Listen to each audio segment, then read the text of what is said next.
que se habían planteado en el Senado en 2014 y 2015, se aprobaron a fines de 2016 y son proyectos que nada tienen que ver con nada, o sea, flexibilización.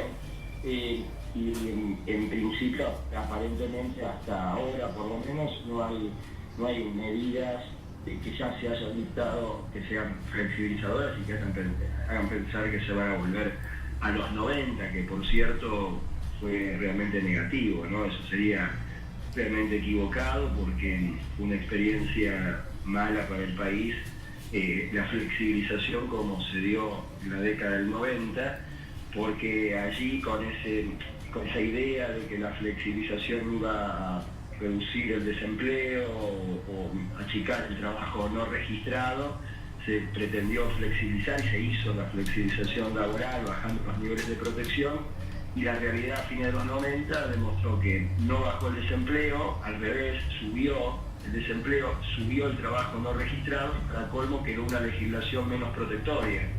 Por eso en los años subsiguientes estuvimos 10 años para volver al estado anterior de los 90, o sea que siempre quedamos en el mismo punto nosotros, ¿no es cierto? O sea que sería equivocado eso, pero sí la ley de riesgos, digamos, por ahí para algunos está vista como que es una norma flexibilizadora, que no fue obviamente la original de la década del 90 flexibilizadora. Hubo reformas que fueron positivas para la ley, bueno, y esta última, ley 27348, que se dicta ahora en marzo, comienza a regir, mejor dicho, en febrero, comienza a regir en marzo. Bueno, para algunos es como volver a la flexibilización, pero no es tan así tampoco, ¿no? Pero bueno, es un tema bastante amplio, ¿no?, para charlar. Doctor Soria, buenas noches. Mi nombre es Eduardo Lluvia, un gusto saludarle. Y una pregunta que le anticipo, la puede contestar o no, porque sé que usted también tiene sus incompatibilidades, es magistrado, pero toca mucho a lo que es el tema de del foro laboral, ¿no? Ha habido una expresión del primer magistrado o presidente de la Nación hablando de que habría una especie de mafias dentro de lo que son el foro entre jueces, abogados.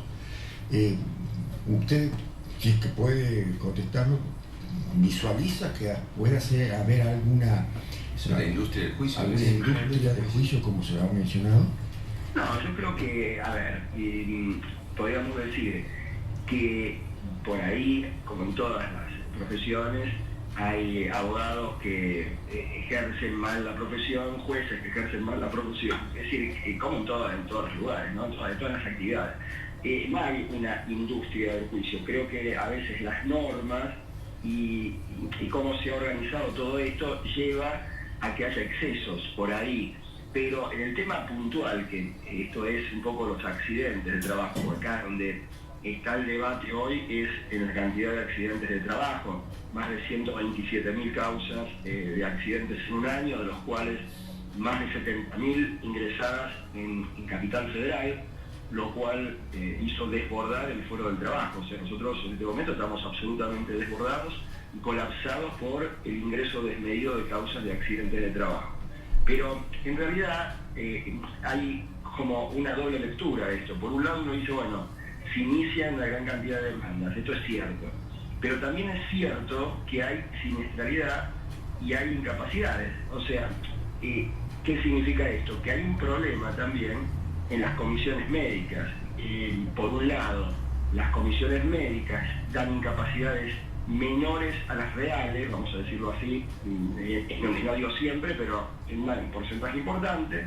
Esto hace que el abogado reclame, el trabajador reclame, y que después en la etapa judicial, con un perito designado de oficio y designado abiertamente entre los tantos peritos que uno tiene y que no designa ni a dedo ni nada, porque hay un sorteo informático que se hace y no tiene nada que ver con el perito que se sortea, el perito estima una incapacidad mayor. Esa incapacidad mayor luego, a diferencia del anterior, por ahí es el doble, y eso termina en una indemnización mayor.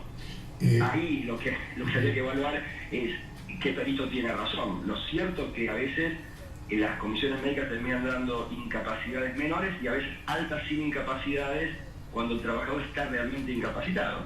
O sea que el problema, me parece, es que la cantidad de juicios que se inician no se iniciarían si la etapa previa administrativa y las comisiones médicas fuera lo suficientemente bien articulada y cada uno cumpliera con el rol para el cual ha sido designado.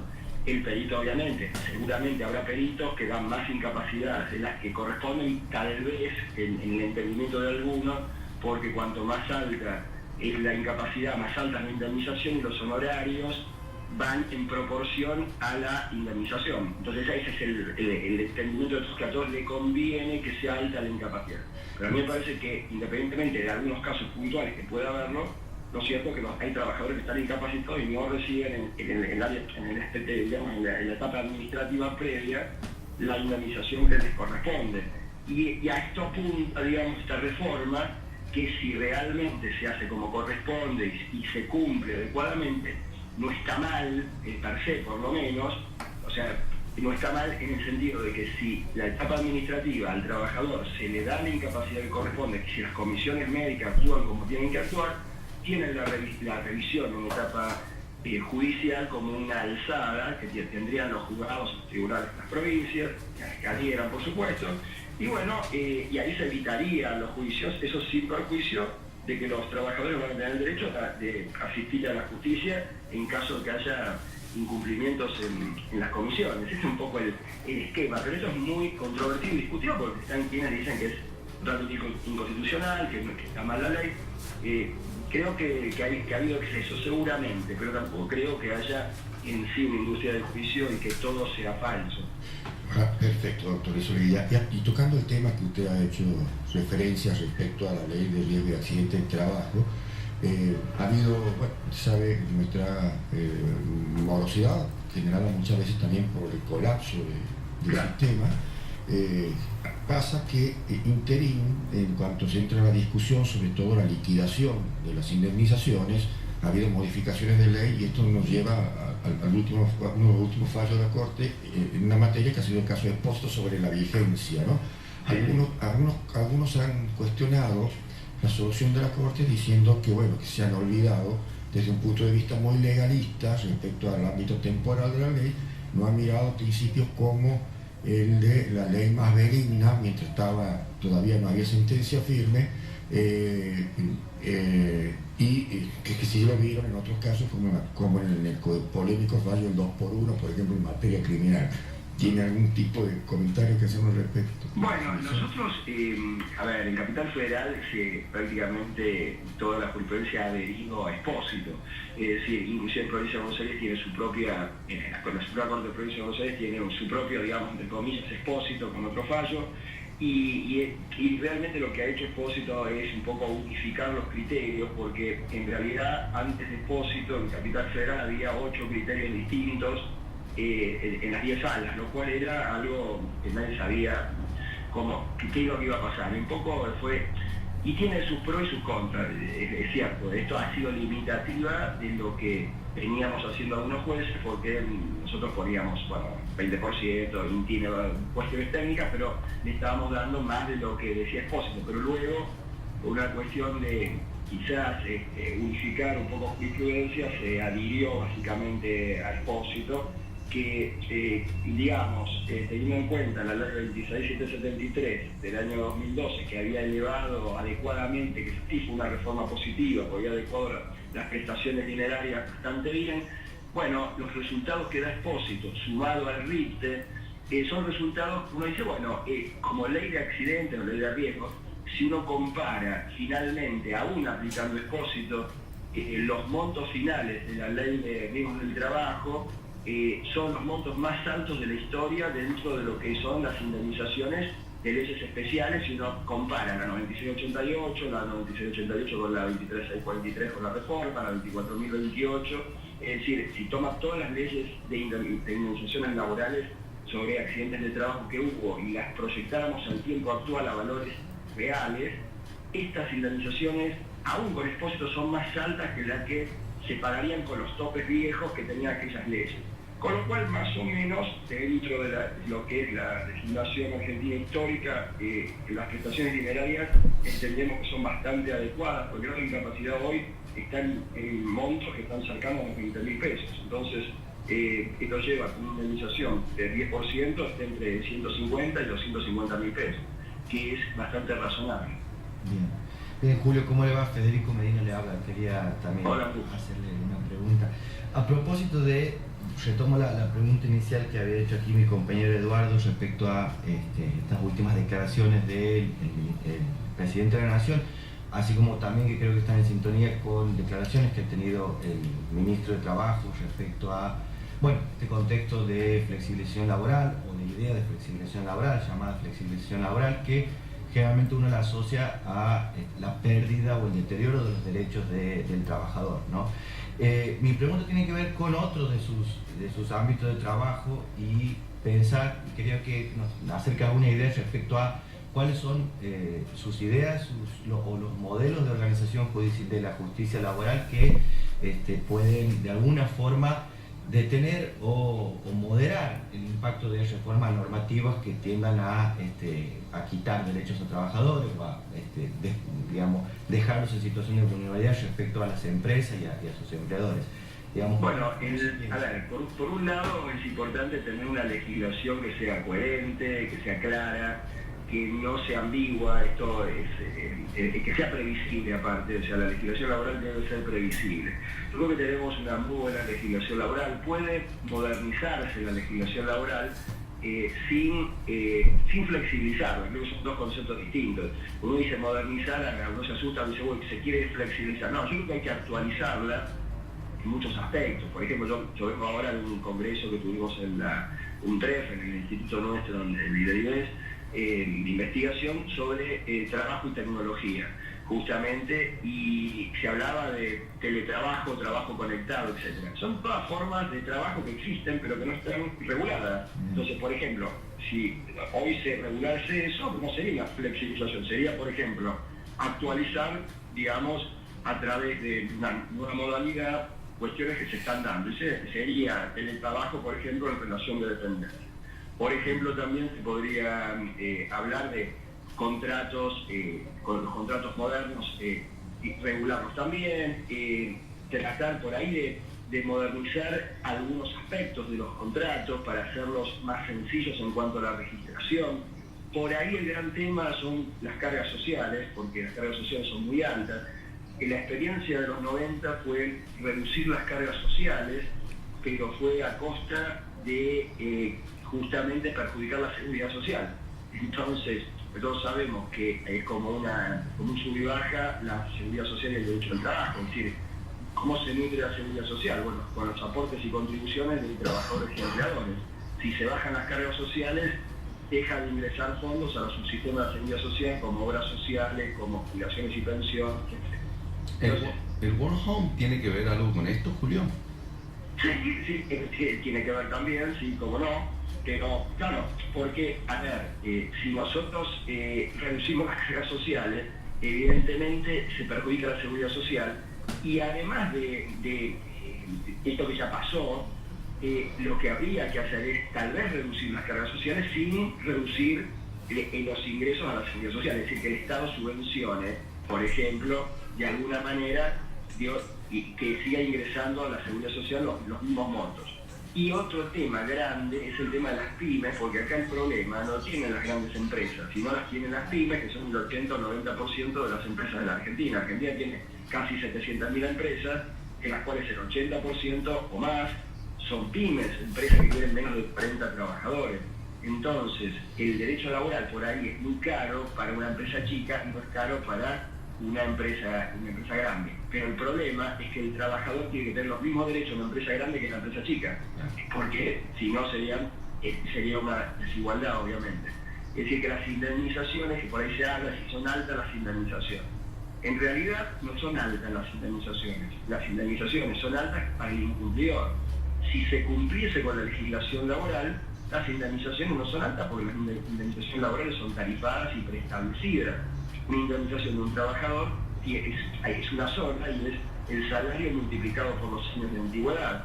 Si yo gano 20.000 pesos y tengo 2 años, mi indemnización es 40.000. Ustedes me dicen, no, porque seguramente va a ser 200.000. Si va a ser 200.000, si no lo preaviso, si no lo registro, si no le doy los certificados de trabajo, porque cada incumplimiento del empleador adicional tiene un costo previsto en el derecho del trabajo, pero para el cumplidor eso no sucede. Entonces, lo que hay que volver en la Argentina, o intentar en la Argentina, es volver a la cultura del cumplimiento, porque cumplir sale más barato realmente. Que a veces manifiestan las empresas chicas es que es muy difícil cumplir con la legislación laboral porque es muy caro. Este es un dilema, ¿cierto? Pues es una lucha de pobres contra pobres, en definitiva, trabajadores contra empresarios pequeños. Dos palabras te quería pedir sobre la organización judicial, ¿no? Que yo sé que es algo que te gusta mucho y que sabes mucho de esto, y que nos va a servir también aquí en la provincia, ¿no? Sí, yo creo que es fundamental tener una justicia eficiente. Creo que la justicia es un elemento esencial en la dinámica de las relaciones laborales, y lo que hay que propender es a una justicia que sea veloz, y por otro lado a una justicia que cualitativamente, o sea, en contenido, sea una justicia justa y que responda a lo que tiene que responder. El derecho del trabajo debe ser protectorio del trabajador, que es la parte más débil. Para eso se creó el derecho del trabajo realmente, y para eso están las normas. Ahora, una justicia que dura 5 o 6 años en una sentencia no es una justicia, es una cuasi justicia divorciada de la realidad. Entonces, lo que hay que buscar es primero tener una etapa conciliatoria para tratar, y etapa conciliatoria que puede ser administrativa o judicial, porque esto es otro gran debate, y hay mucha gente que no le gusta la etapa previa conciliatoria, pero si no es la conciliación, digamos, administrativa, será una conciliación judicial. Pero lo cierto es que la conciliación es un modo querido por el legislador y siempre homologado por el juez, por supuesto, la autoridad administrativa. Pero si eso no se logra, luego tener un procedimiento que sea realmente rápido, no solamente en la letra de la ley, sino en la realidad. Y para eso hay que mover todas las piezas necesarias y buscar ideas que son un procedimiento sencillo, dinámico, y por otro lado los actores sociales, que son los operadores, que estén capacitados para eso, y tener vocación de servicio, los que están en la justicia. Esto es fundamental, porque realmente en un tribunal, siempre yo doy este ejemplo, si en un tribunal nosotros tenemos, en una jurisdicción tenemos un solo tribunal, y ese tribunal es lento y pro-empresario, para decirlo de una manera, la empresa del lugar va a incumplir con las normas laborales, el trabajador iniciará el día de mañana un juicio, ese juicio tardará 5 años, y siempre la que va a tener que ganar es la empresa. De lo contrario, si en esa misma jurisdicción el tribunal es un tribunal eficiente y que cumple con la normativa laboral, la empresa, al ver que al incumplir con la norma laboral va a tener inmediatamente una sentencia en poco tiempo condenatoria, bueno, la presencia de ese tribunal eficiente hace que el empleador cumpla con la norma, y tal vez ni siquiera exista el despido, ni siquiera el trabajador inicie un juicio por una diferencia salarial. Es decir, que, por eso digo, que una administración de justicia eficiente apunta justamente a la paz social y a evitar conflictos laborales. Te agradecemos muchísimo, Julio. Sé que estás dando clase y que has hecho un break ahí en tu cátedra, no sé en cuál de todas las facultades que estás, pero te agradezco muchísimo, te agradecemos muchísimo. Bueno, espero... El 3 de febrero, justo. Bueno, le pedimos al pariente que te perdone, entonces ahí al restaurante. Les mando un abrazo grande, José, y es un honor haber estado en el programa de ustedes. Los saludo a todos los de la mesa, agradecido por la invitación a hablar. Muchas gracias y buenas noches. Un abrazo grande. Un Estero que he ido varias veces a dar clases, y a la universidad especialmente. Esperemos pronto tenerlo nuevamente por acá. Bueno, va a ser un gusto entonces. Un abrazo grande, gracias, Julio. Gracias. El doctor Julio Grisolía, juez laboral, disciplinario en la materia, hablando aquí con nosotros en Hablemos de Justicia. Breve pausa y seguimos con otras. Vamos. Mientras suena la chacarera del expediente, canción que elegimos para la cortina de aquí de Hablemos de Justicia, seguimos haciendo Hablemos de Justicia cuando han pasado 35 minutos de las 9 de la noche. Estamos hoy con el equipo completo, Eduardo, José, Federico, quienes habla haciendo Hablemos de Justicia, y creo que con una interesante entrevista que hemos podido entablar con uno de los principales, creo, referentes del derecho laboral en Argentina, a propósito de un tema que creo que, a mi juicio, de manera muy, muy prolija, pero con un propósito muy claro, con un sentido muy claro, ha sido instalado desde el Poder Ejecutivo Nacional, ¿no? Uno sabe, uno conoce, ¿no? como historias que se van repitiendo, que se van reciclando con otras formas, con otros formatos, pero que apuntan a lo mismo, a la desprotección, a la quita de derechos por parte de la posición más vulnerable, la posición jurídica laboral, en el caso del trabajador, que cuando soplan los vientos del neoliberalismo, cuando soplan los vientos en este orden, se empieza a hablar de definición. Y que me has tirado el gancho, pero parece como un cartón. No tanto.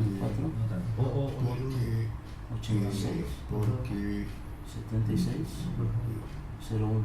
Claro que la Corte haya obrado el caso de Expósito como si fuera una tercera instancia y haya abordado nomás desde la legalidad, de la vigencia de la ley, sin hablar de agravio constitucional, que era la ley más favorable al trabajador, el principio de progresividad y todo lo demás.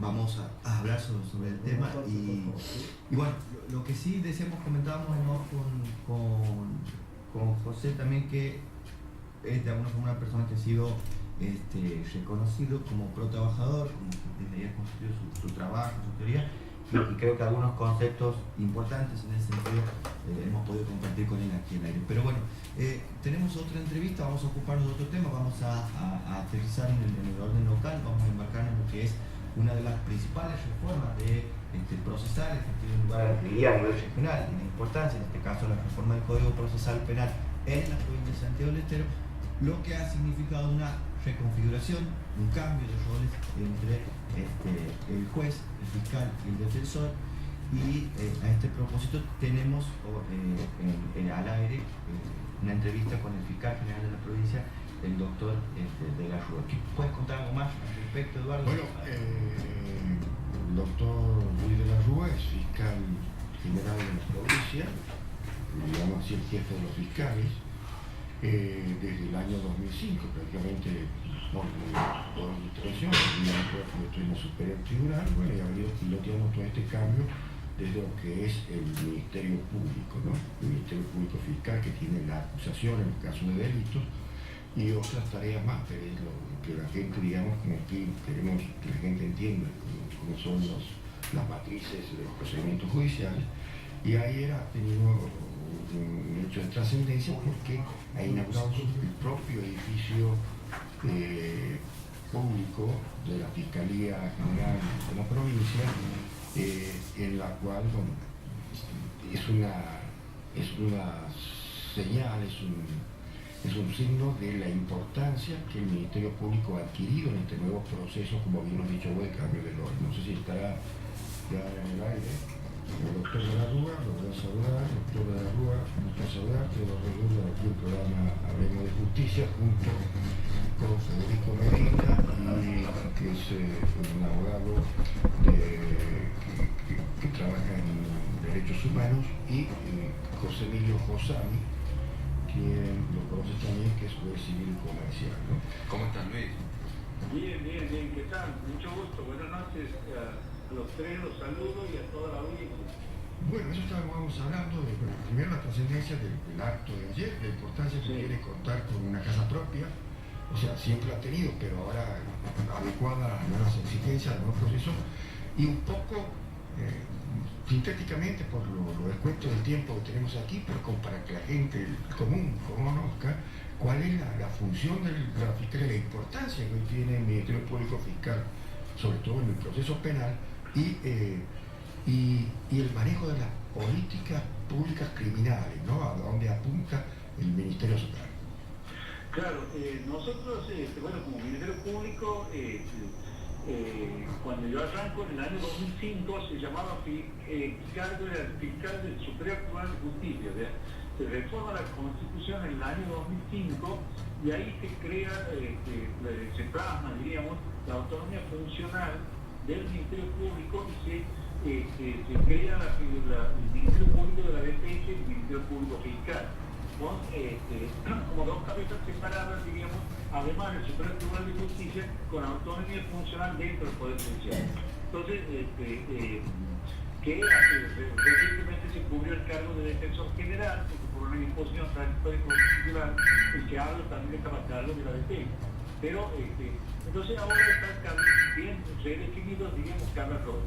Entonces, el hecho de inaugurar una nueva sede, un edificio, diríamos, exclusivo, diríamos, para el Ministerio Fiscal, marca un hito importante, no solo desde el punto de vista de la cuestión constitucional y legal, sino también de la cuestión cultural.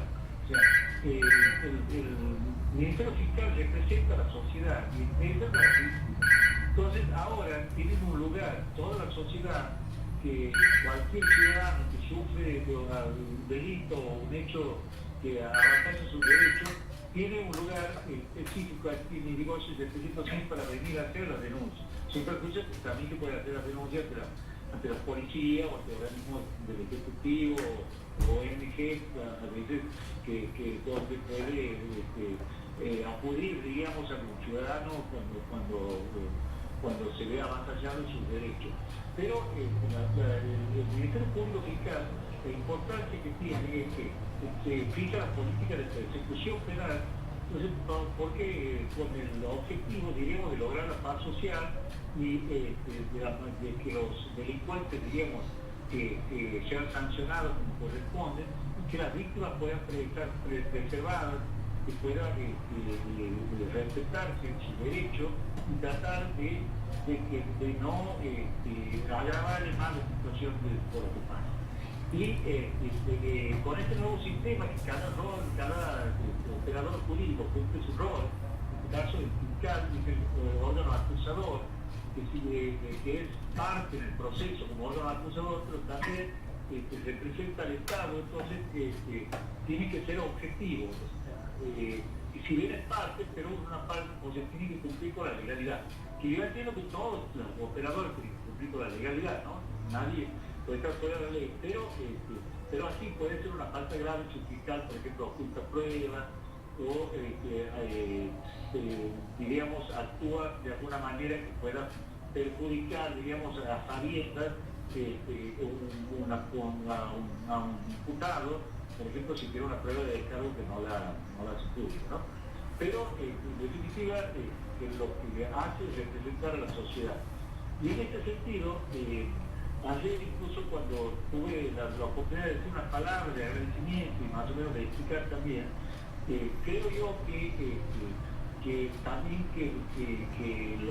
el acceso a la justicia que tienen todos los derechos de los ciudadanos debe canalizarse de los ministerios públicos o de las ONG o del Poder Ejecutivo o de los organismos estos que hay, por ejemplo, de derechos humanos, pero jamás por órganos jurisdiccionales. O sea, tenemos que tratar de preservar a los jueces para la resolución de los conflictos, para que sea imparcial y el ciudadano se sienta que cree en la justicia cuando tiene un debido proceso y por un juez imparcial, que es un tercero, que no va a tomar parte para ninguno de los dos, o sea, ni para la defensa ni para la acusación.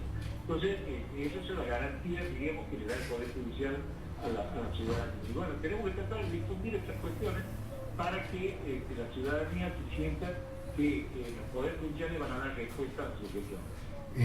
Doctora Larrua, sabemos que, bueno, una de las grandes preocupaciones que tienen todas las comunidades hoy es cuestiones a veces vinculadas a la inseguridad, cuestiones vinculadas a lo que se ha llamado,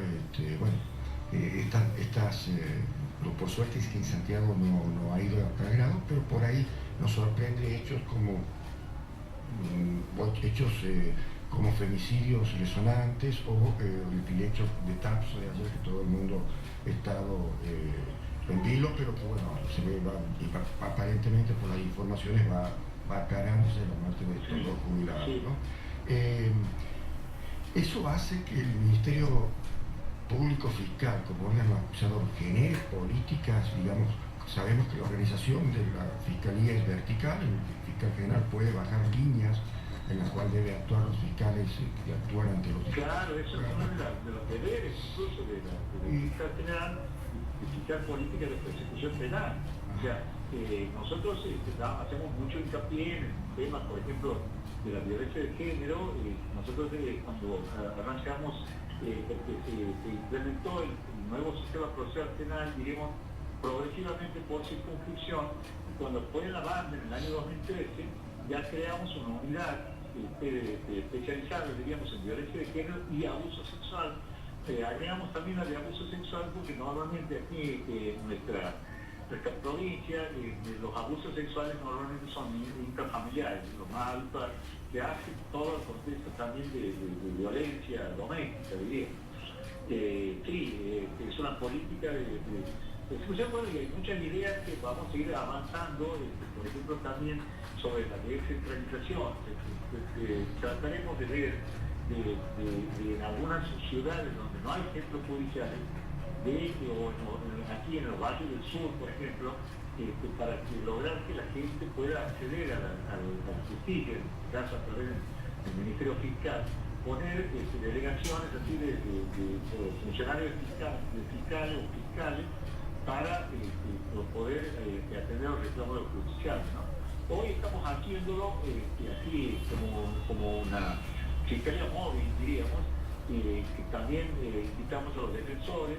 Entonces, periódicamente trasladamos, diríamos, a algún barrio o a alguna localidad del interior a un grupo integrado por fiscales, defensores, asistentes sociales, psicólogos, como para no solo atender cualquier denuncia que quieran hacer los ciudadanos, sino también, por ejemplo, hacer un poco de docencia, o sea, explicarles qué indicadores tienen que ver, por ejemplo, a la escuela, qué indicadores tienen que ver los docentes para detectar un posible abuso o maltrato infantil. Y bueno, tratamos de llegar a la gente que muchas veces les resulta complicado, diríamos, llegar a los centros judiciales, ¿no?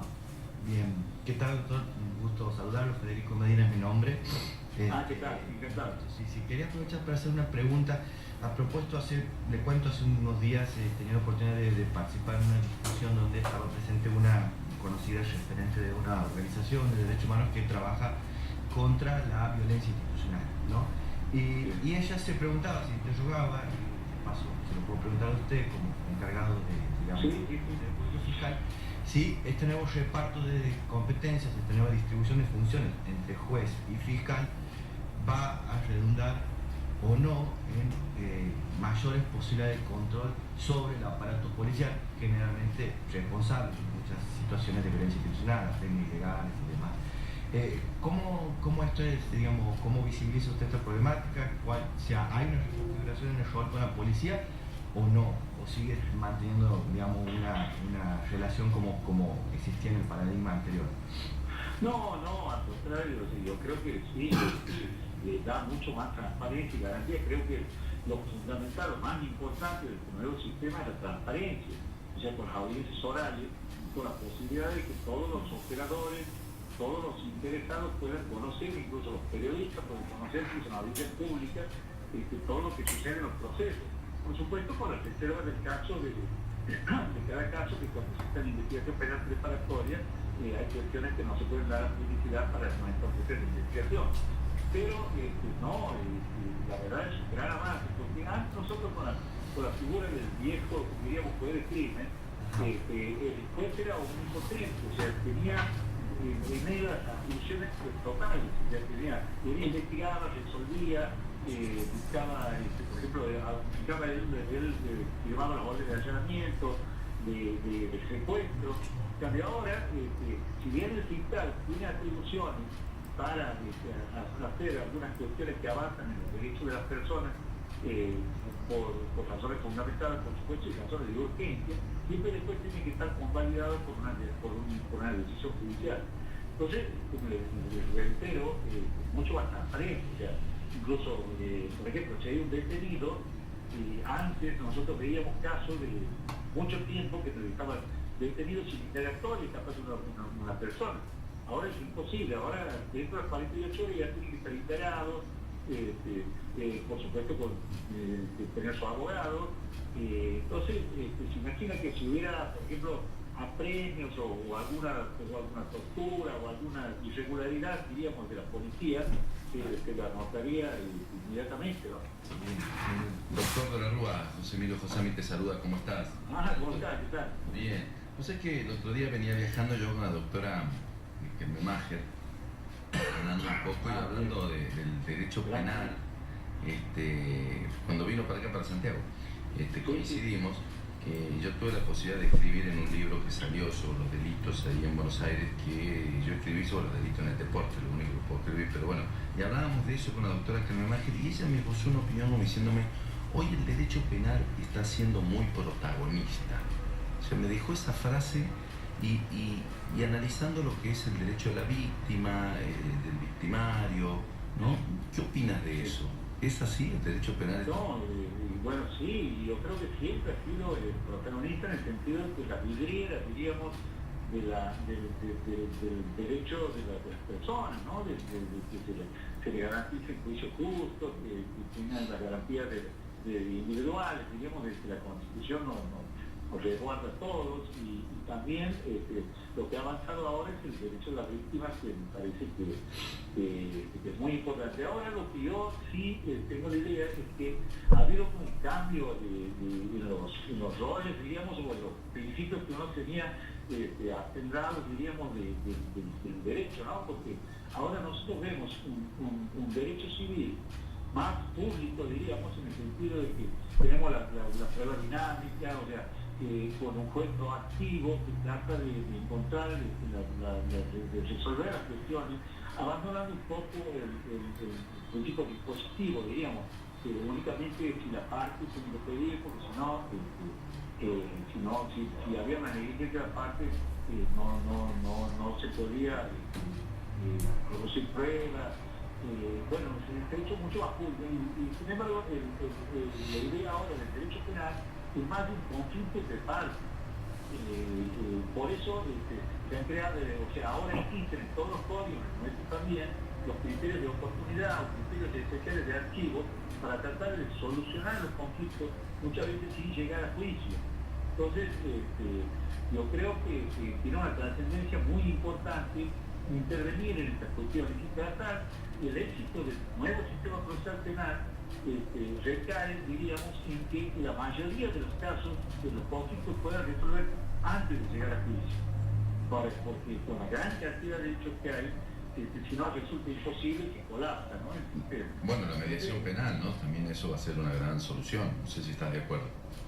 Bueno, la mediación penal en algunos casos, pero es más complicada. Es complicado porque cuando se trata de delitos graves es complicado. La mediación sí, o sea, ayuda en las cuestiones así de solución alternativa de conflictos, puede ser, por ejemplo, en usurpaciones, puede ser en cuestiones de lesiones culposas. Bueno, hay también daños, amenazas. Hay cuestiones que pueden ser, siempre que no sea en el contexto de violencia de género, que nosotros tenemos una indicación en este sentido que no se puede mediar, no puede haber conciliación, no puede haber mediación. Pero se puede llegar ahora, la mediación penal ya profunda, diríamos, que tiene que tener el especialista, diríamos, que la víctima asuma lo que le ha pasado, el delincuente asuma lo que ha hecho también, para lograr la paz social. Es muy interesante, pero es complicado. Doctor Larro, hoy el rol, bueno, como usted lo viene definiendo, la investigación 100% está en manos del Ministerio Público Fiscal, fundamentalmente. Hoy los delitos a veces son más complejos, hablamos de delitos informáticos, delitos que se utiliza mucho la tecnología, y en ese caso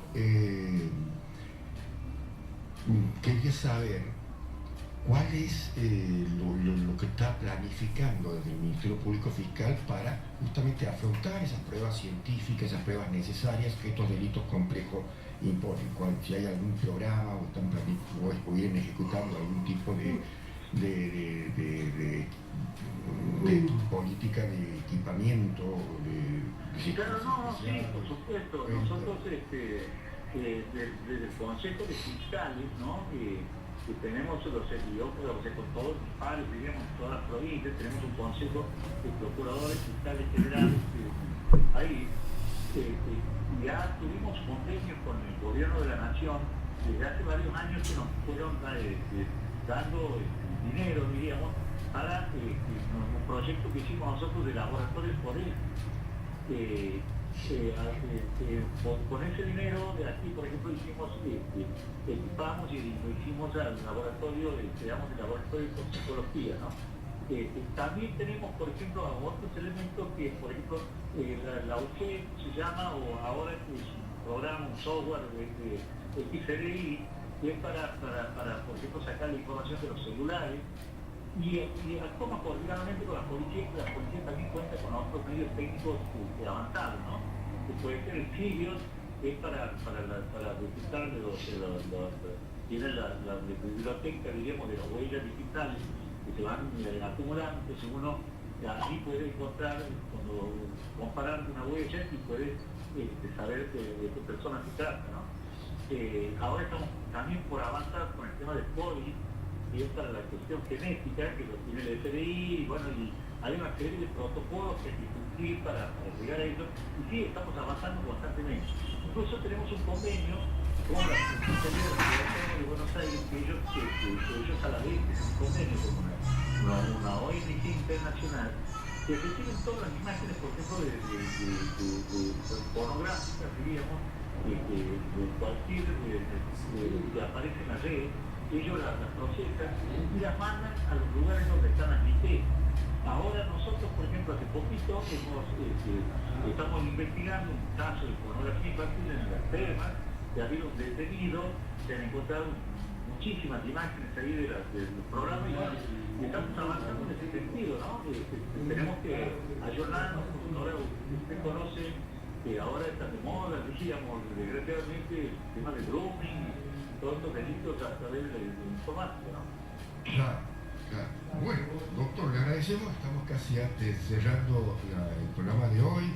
Bueno, te agradecemos el tiempo que has dispuesto para estar aquí la noche de hoy, bueno, y otro día te vamos a invitar a que estés aquí directamente. Bueno, cómo no, sí, pues, seguir hablando de este tema lo que pueda ser útil y lo que pueda hacer para mayor esclarecimiento, para que podamos conversar en estos temas, hay que difundirlo, porque hay una cuestión cultural que tenemos que revertir, diríamos, que venimos de tiempos de machismo y de una serie de cosas que hace que tengamos que hablar de estos temas más frecuentemente, ¿no? Bueno, muchas gracias, doctor Rivera, que tengan buenas noches. Gracias a ustedes, gracias. Un abrazo, hasta luego. Nos vamos, quedan 2 minutitos nada más. ¿Cuándo se repite, Fede? Estamos heridos, ¿no? No se repite por ahora. Bueno, pero sí va a estar en Facebook, ¿no? Va a estar en Facebook y bueno, tenemos que ver cuáles de las entrevistas las vamos a subir online. Las dos no se pueden. Probablemente las dos, sí, pero digo desde la web oficial. Generalmente hay una entrevista que cobra notoriedad y en la que se hace de la web oficial. Me estoy refiriendo a la web oficial de la radio, no nuestra, que por ahí sí podemos tener los audios para nuestra web y de ahí difundir ambos, tanto el de Visoria como el de la RUP.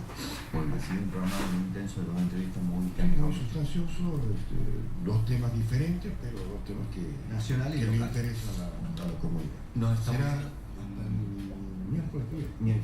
A las 9 de la noche.